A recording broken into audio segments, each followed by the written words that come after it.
नमस्कार दर्शकों, स्वागत है आप सभी का राष्ट्र प्रथम में। मैं हूं आपके साथ मानसी जैन। आइए देखते हैं इस वक्त की फटाफट खबरें। केंद्रीय सहकारिता मंत्री अमित शाह ने कहा, भारत अब से कुछ साल बाद दुनिया की तीसरी सबसे बड़ी अर्थव्यवस्था बन जाएगा। केंद्रीय गृह मंत्री अमित शाह ने घोषणा की, सरकार 2024 के आम चुनावों से पहले ग्राम स्तर पर 2 लाख नई योजना बनाएगा। उन्होंने डेयरी उद्योग को व्यावसायिकता, नवीनतम तकनीक, कंप्यूटरीकरण और डिजिटल भुगतान को बड़े पैमाने पर अपनाने के लिए कहा। भारत जोड़ो यात्रा केरल में 18 दिन और यूपी में 2 दिन पर सीपीएम ने कांग्रेस पर साधा निशाना। राहुल गांधी का एक कार्टून ट्वीट के जरिए साधा निशाना। ट्वीट में लिखा, भारत जोड़ो या सीट जोड़ो, केरल में 18 दिन, यूपी में 2 दिन, बीजेपी आरएसएस से लड़ने का अजीब तरीका। इसके जवाब में कांग्रेस महासचिव रमेश ने सीपीएम की आलोचना को मूर्खतापूर्ण बताया। जयराम रमेश ने नसीहत देते हुए कहा कि सीपीएम को होमवर्क करना चाहिए कि यात्रा की योजना किस तरह बनाई गई। जयराम ने केरल में सीपीएम को बीजेपी की ए टीम और इशारों में मुख्यमंत्री पिनराई विजयन को मुंडू मोदी तक बता दिया। ग्रेटर नोएडा के इंडिया एक्सपो मार्ट सेंटर में इंटरनेशनल डेयरी फेडरेशन की वर्ल्ड डेयरी आयोजित हुई। समिति में प्रधानमंत्री नरेंद्र मोदी ने महिलाओं के योगदान की जमकर तारीफ की। पीएम ने महिलाओं को डेयरी सेक्टर का असली कर्णधार बताया। प्रधानमंत्री मोदी ने अपने भाषण में देश की अर्थव्यवस्था और किसानों की आय बढ़ाने में डेयरी सेक्टर महत्वपूर्ण योगदान देने वाला क्षेत्र बताया। प्रधानमंत्री नरेंद्र मोदी ने कहा, भारत के डेयरी कॉर्पोरेटिव में भी 1/3 से ज्यादा सदस्य महिलाएं हैं।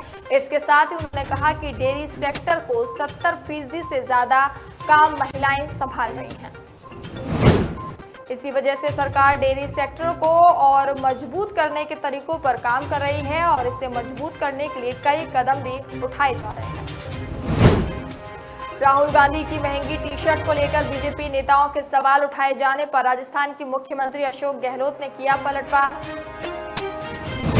उन्होंने दावा किया कि मंत्री अमित शाह के मफलर की 1000 रुपए और बीजेपी नेता 2.5 लाख रुपए के पहनते हैं चश्मे। मुख्यमंत्री ने कहा कि कांग्रेस नेता राहुल गांधी की भारत जोड़ो यात्रा काफी कामयाब हो रही है और इससे बीजेपी के नेता बौखला गए। आरजेडी के नेता रहे और विधानसभा चुनाव में मुख्यमंत्री नीतीश कुमार की पार्टी जेडीयू को मदद करने वाले नेता अजीत यादव ने थामा बीजेपी का दामन। बीजेपी के प्रदेश अध्यक्ष संजय जायसवाल ने पार्टी में कराया शामिल। बीजेपी नेता सोनाली फोगाट की मौत की जांच का मामला केंद्रीय अन्वेषण ब्यूरो को सौंपा गया। सीबीआई द्वारा जांच कराने के केंद्र के फैसले का सोनाली फोगाट के परिवार ने किया स्वागत।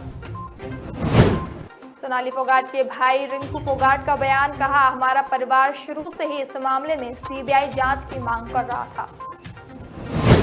उन्होंने कहा कि परिवार को सोनाली फोगाट की मौत के पीछे साजिश का संदेह है और केवल सीबीआई जांच से ही सच्चाई आ सकती है सामने।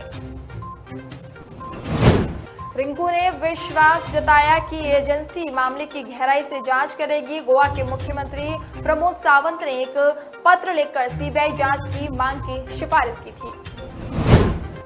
महाराष्ट्र के मुख्यमंत्री एकनाथ शिंदे की अध्यक्षता में हुई बैठक में एक अहम फैसला लिया गया। इसमें महाराष्ट्र सरकार कॉन्ट्रैक्ट पर काम करने वाले पैरा मेडिकल्स, आशा वर्कर्स और अन्य की तय करेगी श्रेणियां।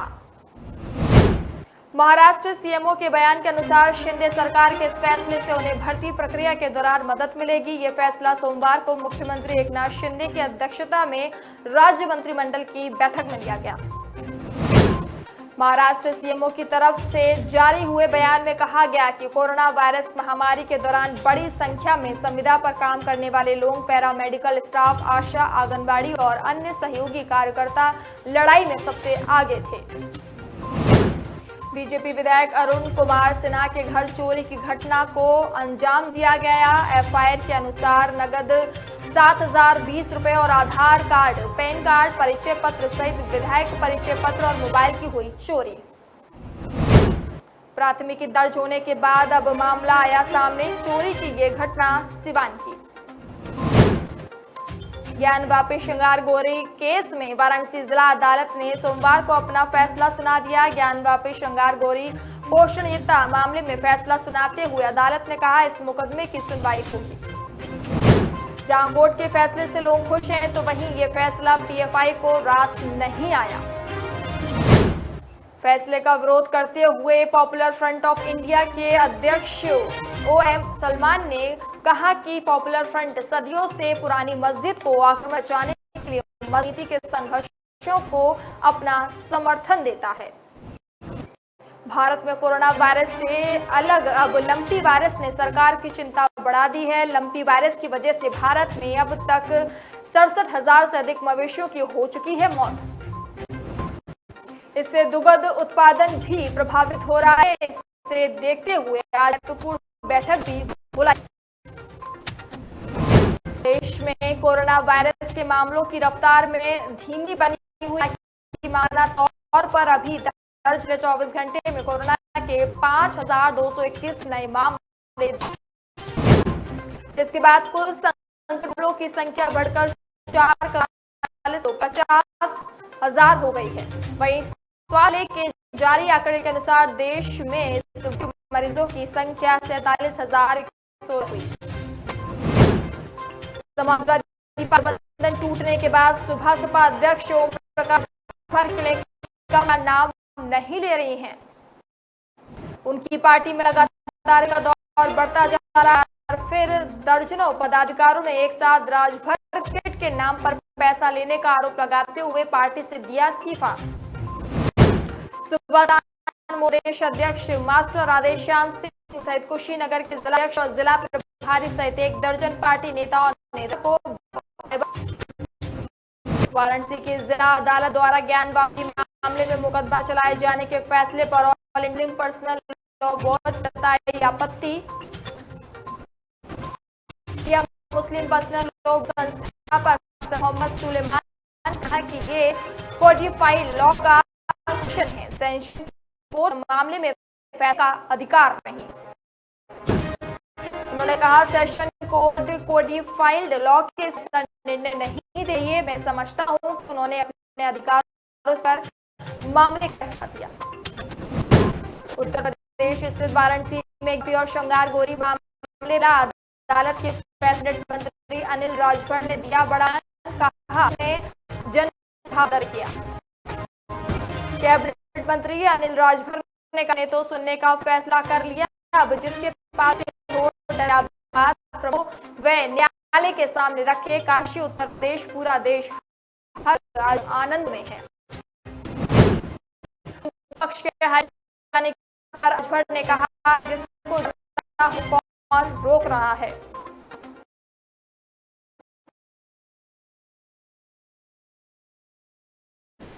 पूरी दुनिया ने माना अब ये काशी के ज्ञानवापी का है मामला।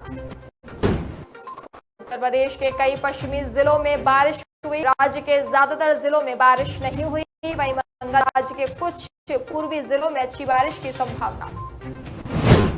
मौसम विभाग ने संबंध में जारी दी। विभाग की माने तो प्रयागराज, वाराणसी और संत कबीर नगर समेत राज्य के 33 जिलों में भारी बारिश हो सकती है।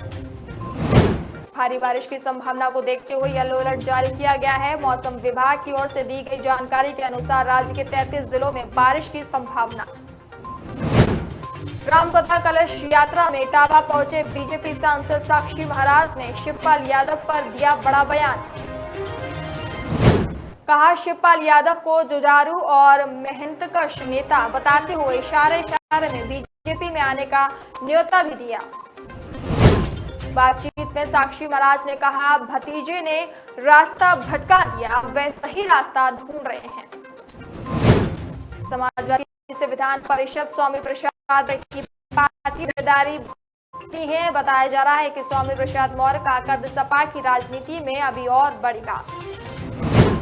इस दौरान पार्टी उन्हें कई अहम जिम्मेदारियां सौंप सकती है। इससे पहले विधानसभा चुनाव में अपनी सीट हारने के बाद सपा ने उन्हें एमएलसी का टिकट देकर विधान परिषद में भेजा था। राजनीतिक जानकारों की माने तो सपा पिछड़ा वर्ग की दूसरी जातियों को भी अपने पाले में लाने की कोशिशों में जुटा। उत्तर प्रदेश भाजपा के पूर्व प्रदेश अध्यक्ष और राज्यसभा सांसद लक्ष्मीकांत वाजपेयी कार के बजाय स्कूटर से शहर में घूमने के लिए जाने जाते हैं, लेकिन सर्किट हाउस के गेट पर मौजूद पुलिस वालों ने उन्हें सामान्य व्यक्ति समझकर रोक दिया। लक्ष्मीकांत वाजपेयी ने खुद का परिचय भी दिया, लेकिन पुलिस वाले राज्यसभा सांसद को स्कूटर पर पहचानने को तैयार नहीं थे।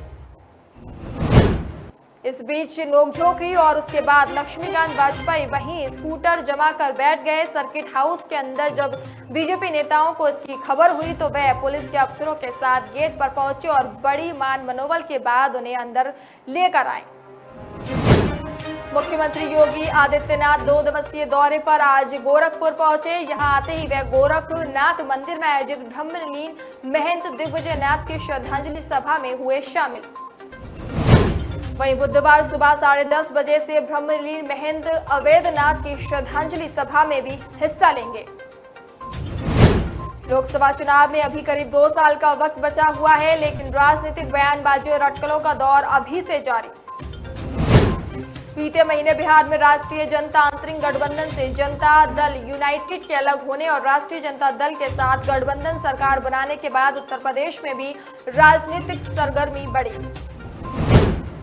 उत्तर प्रदेश समेत देश भर में बीजेपी के खिलाफ विपक्ष को लामबंद करने के लिए कई नेता लगातार प्रयास में जुटे। बीते दिनों इसको लेकर बिहार के सीएम नीतीश कुमार दिल्ली भी आए थे। दिल्ली में उन्होंने कई विपक्ष के बड़े नेताओं से मुलाकात की थी। हालांकि इस दौरान समाजवादी पार्टी प्रमुख अखिलेश यादव ने बीएसपी सुप्रीमो ने मायावती पर जमकर निशाना साधा था। फिलहाल इस फटाफट खबर में इतना ही। अब मुझे दीजिए इजाजत। नमस्कार।